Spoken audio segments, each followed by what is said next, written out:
As a kid, I spent my summers with my grandparents on their ranch in Texas.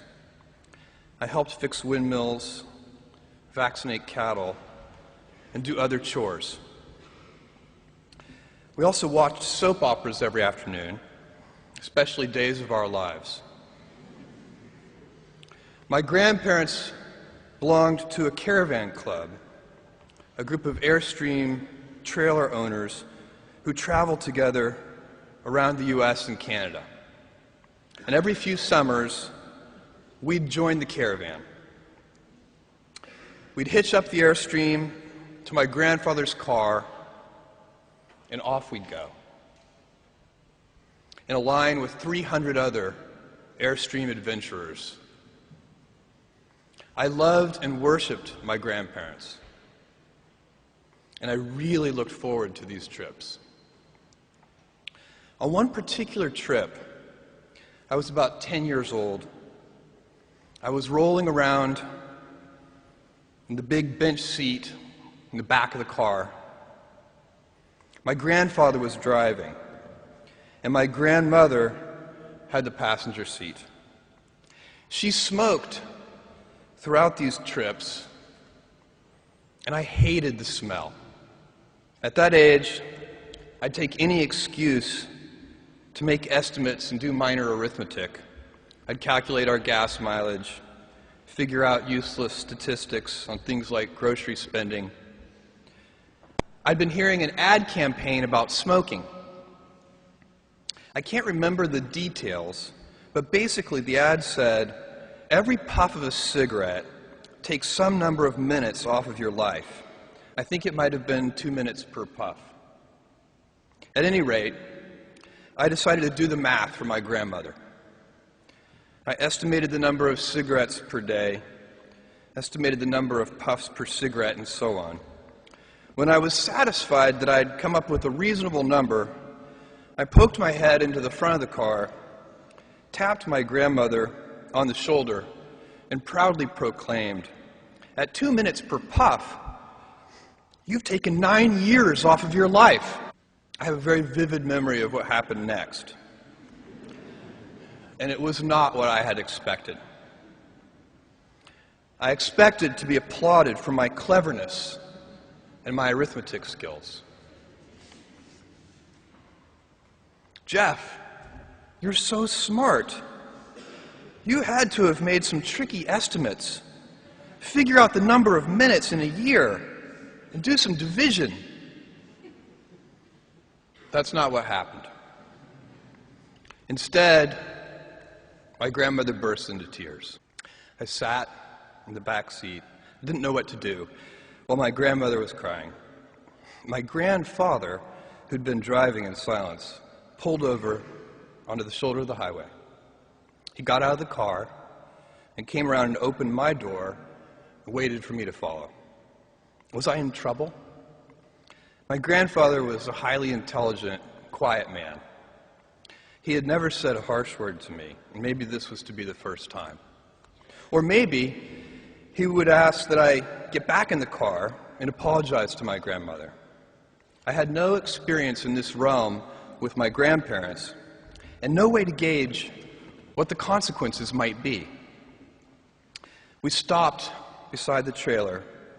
My grandfather looked at me, and after a bit of silence, he gently and calmly said, "Jeff, one day you'll understand that it's harder to be kind than clever."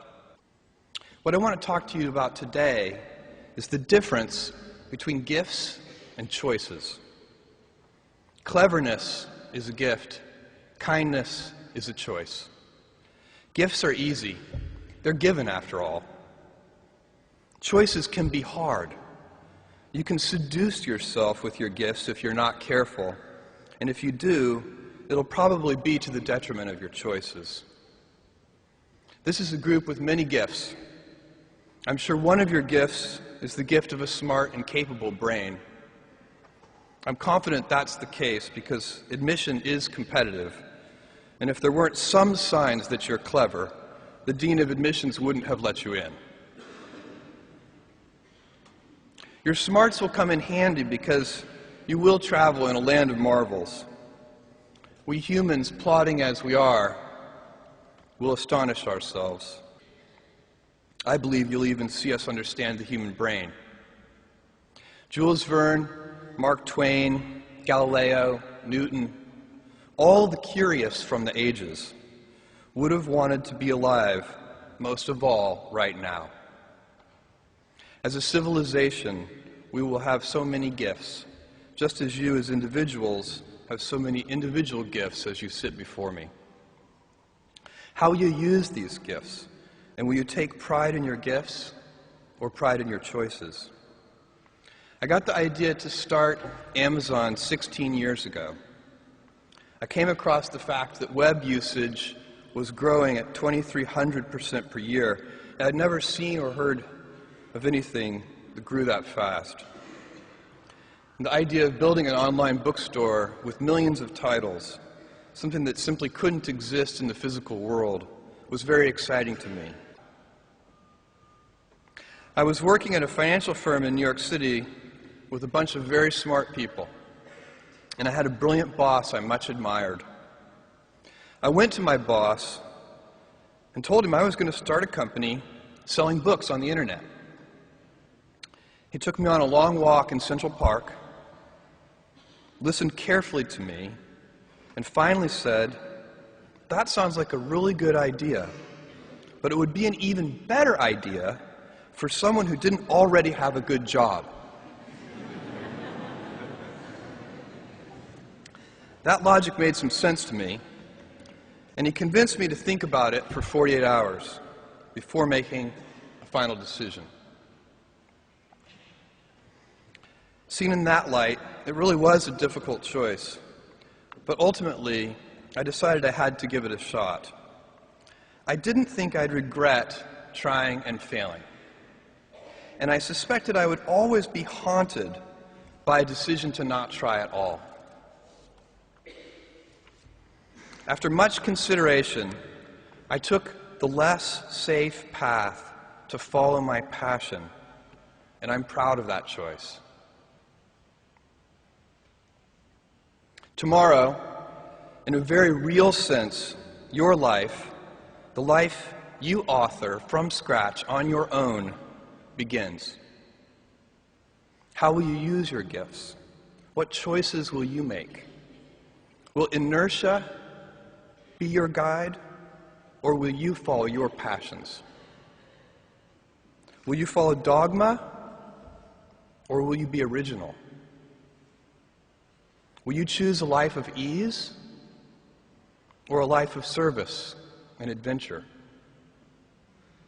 Will you wilt under criticism, or will you follow your convictions? Will you bluff it out when you're wrong, or will you apologize? Will you guard your heart against rejection, or will you act when you fall in love? Will you play it safe, or will you be a little bit swashbuckling?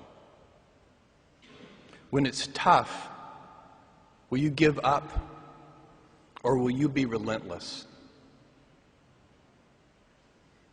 Will you be a cynic, or will you be a builder?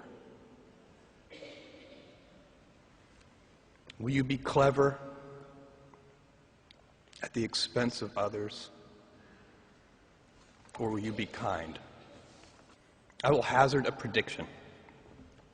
When you are 80 years old, and in a quiet moment of reflection, narrating for only yourself the most personal version of your life story, the telling that will be most compact and meaningful will be the series of choices you have made. In the end, we are our choices. Build yourself a great story. Thank you, and good luck.